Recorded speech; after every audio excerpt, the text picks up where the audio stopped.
What's going on, everybody? It's Simon Says Crypto. Hey, most of you know that I was doing a Tuesday night show with the crew, Alan Staple over there, as well as B Man. B Man wasn't on the show that I was on, but I'm just giving him props because I love that man too, as I do love Alan and also all you crew members out there. But I'm talking to the people on my channel. So I was doing a show over there about the infinite banking concept, and because of my work schedule, it for me it forbade me. No, it just wouldn't allow me to continue on doing that show at that time. So in the meantime, I'm going to be doing some IBC right here, but we're going to start with um, getting some of you on your way and in your day to getting your first policy. So you might be one of those individuals out there that you're paycheck to paycheck. You're from your viewpoint, you're strapped. So let's talk about that.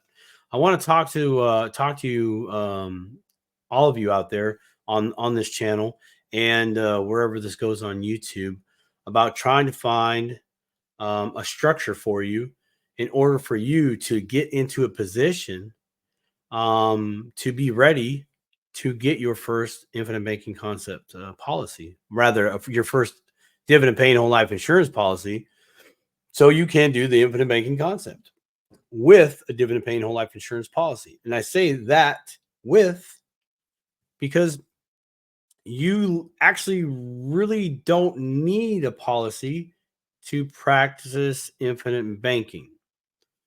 And here's how it works. And I'm going to continue to talk about this on multiple shows, but here's how it works.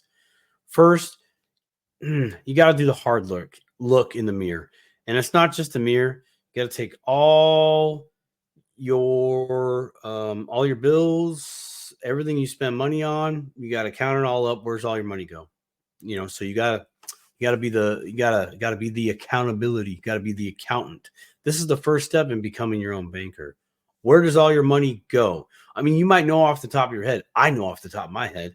I can go here, here, here, here, here, right? But when I put it down on paper, and I do this actually quite frequently, when I put where my money is going in what I have is called the 4-week rule.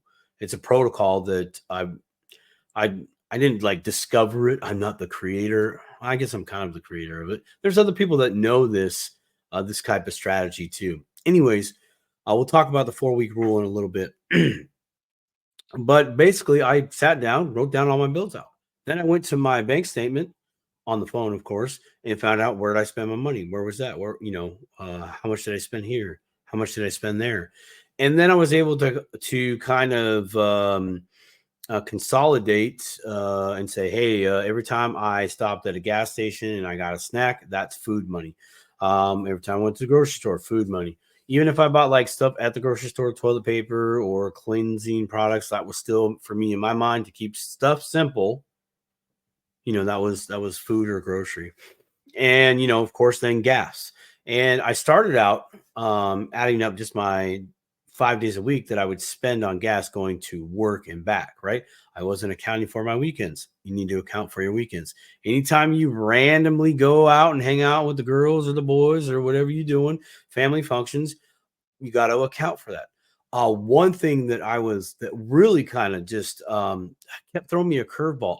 I knew these would come every year, and those are holidays and birthdays. But in my short-term thinking, which we're trying to change, right? We got to change that thinking from short-term to long-term in the infinite banking concept. But one of my things that I found, that was one of the things I found in my short-term thinking, that I kept forgetting to account for birthdays, holidays, any type of extra expenditure event that would typically come up and I would participate in throughout the year. And that was challenging. Challenging in I see all the money that goes everywhere, but yet I have nothing to hold on to. So thank God for the richest man, the book, The Richest Man in Babylon. It really drove home the point of pay yourself first. And I wasn't doing that. I was not doing that. I was not paying myself first. In fact, I had a different thought of what pay myself first was, right? I thought pay myself first was, woohoo, got paid. All right, let's go get something to eat.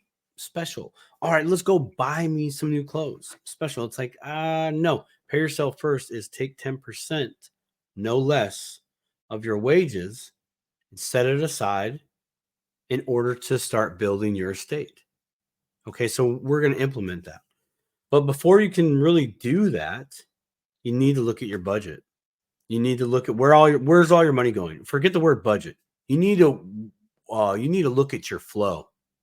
You have to look at the flow of your money. It comes to you and it goes through you. So where's it going through you and who's on the receiving ends of that?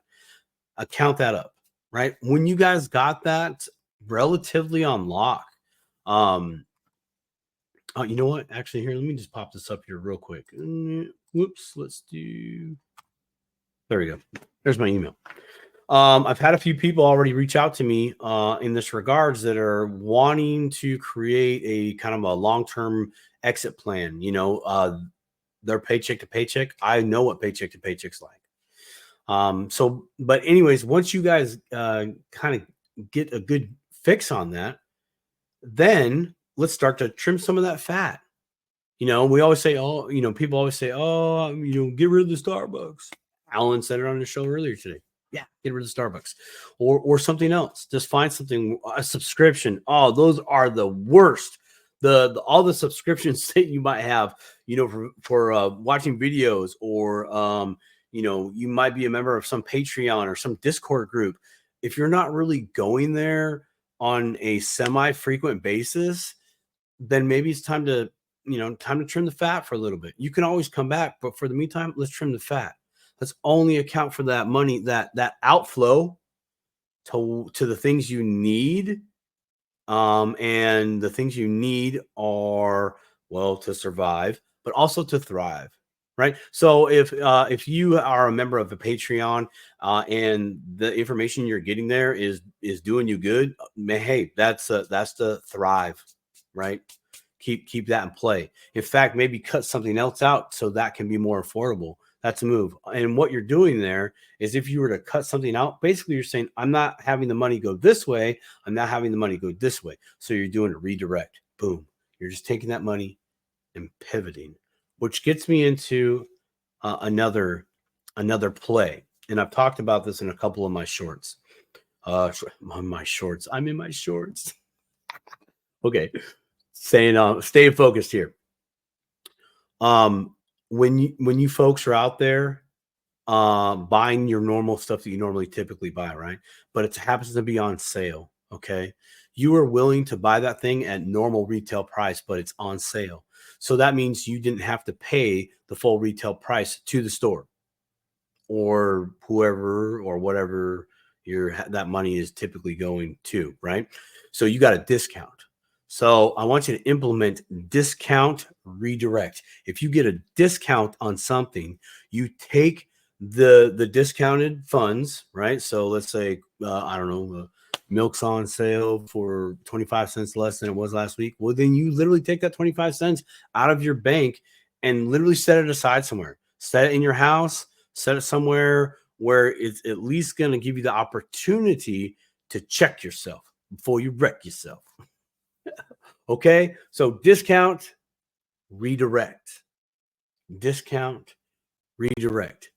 Trim the fat, redirect.